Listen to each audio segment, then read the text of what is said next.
Abra seu livro na página 5.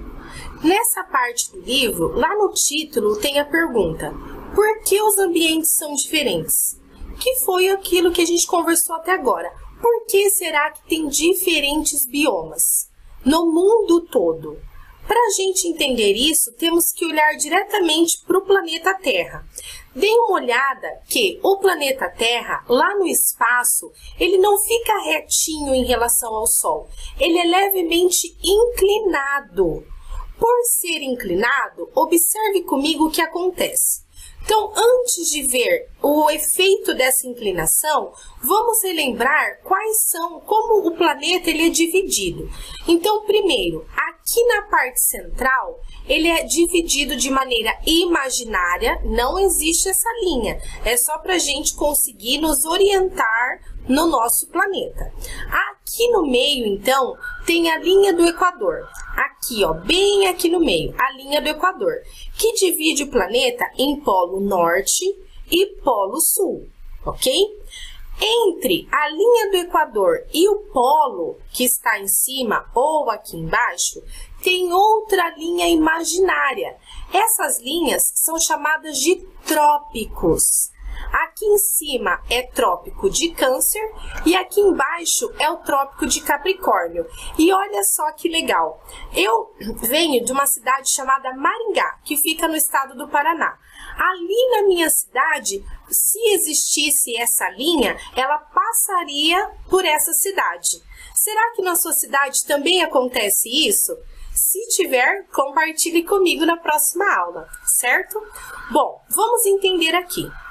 O planeta, ele é dividido, então, em polo norte e polo sul. Essa divisão é feita pela linha do Equador, que divide bem ao meio. Entre a linha do Equador e os polos, tem os trópicos.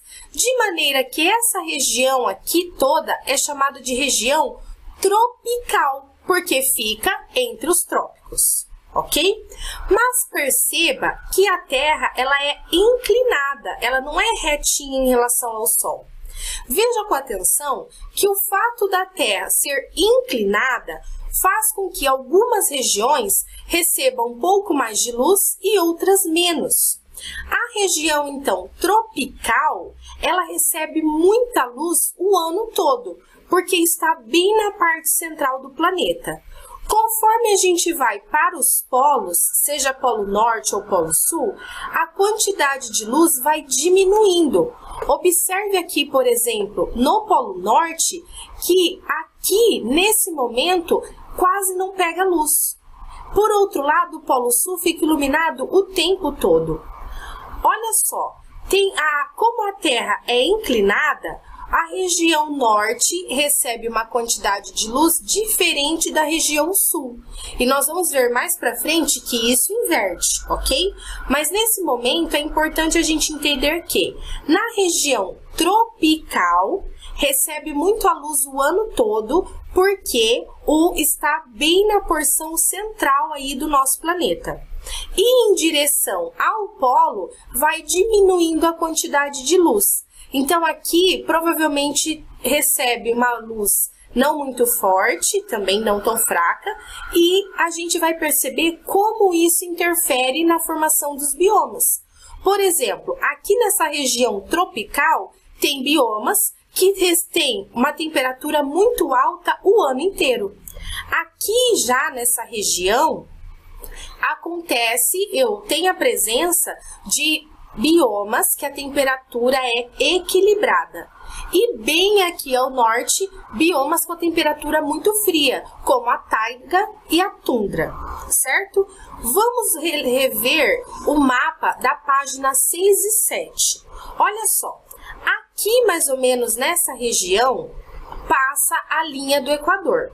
Observe que nessa região nós encontramos biomas de temperatura muito alta. Aqui a savana e aqui o deserto, por exemplo.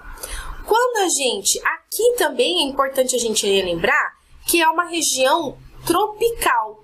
E olha só a floresta tropical, ela está bem nessa região entre os trópicos, especificamente entre o Equador e o trópico de Capricórnio. Certo?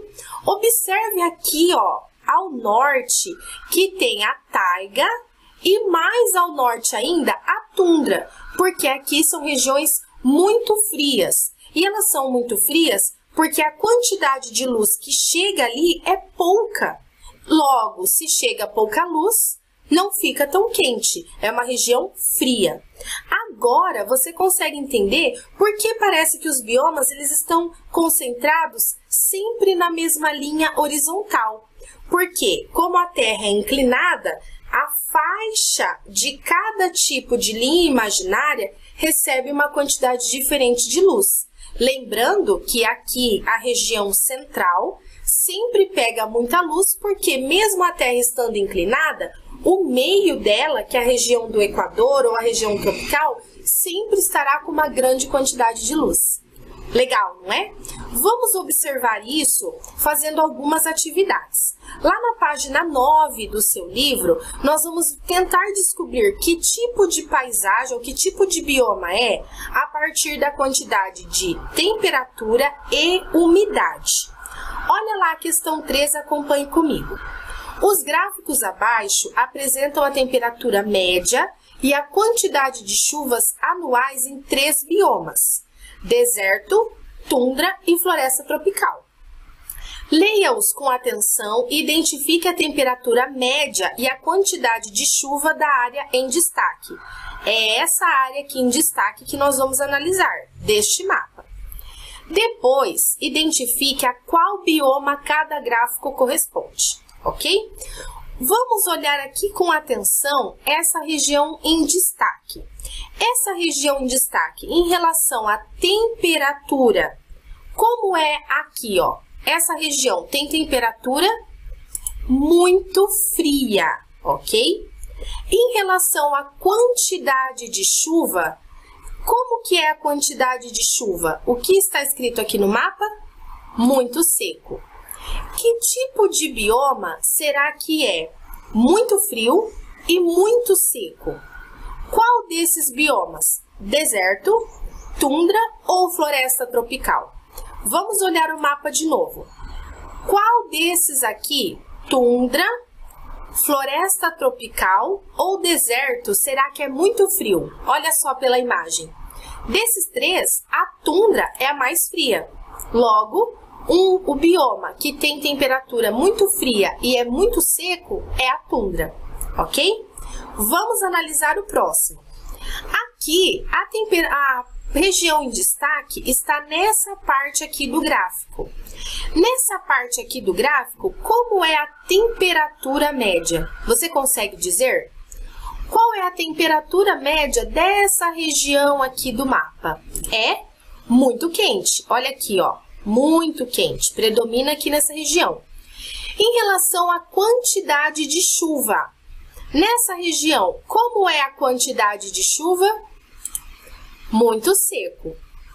Que tipo de bioma é muito quente e muito seco? Lembrando que agora nós temos a opção floresta tropical e deserto. Vamos olhar no mapa. Provavelmente, entre o deserto e floresta tropical, qual será que é muito quente e muito úmido e muito seco, né? Qual desses dois? Deserto ou floresta tropical? Qual é? O deserto. Deserto, ele é muito quente e muito seco também. Lá, inclusive, tem seres vivos que vivem nesse ambiente porque são acostumados a precisar de pouca água ou conseguem armazenar água no seu corpo. Para finalizar essa atividade, mais um. Olha só, agora está um pouco diferente esse gráfico. Aqui na região em destaque, como é a temperatura desses aqui? Como é a temperatura dessa parte em destaque, hein? Qual é? Quente ou muito quente, posso usar os dois. Então, a temperatura é muito quente. Em relação à quantidade de chuva, ou seja, a umidade, qual desses aqui está na região em destaque? Qual é? Úmido ou muito úmido. O que nos resta é a floresta tropical. A floresta tropical, como nós vimos, vive numa região muito quente, Porém, aqui é muito úmido, por isso há a possibilidade de ter diferentes tipos de plantas nesse tipo de ambiente, ok?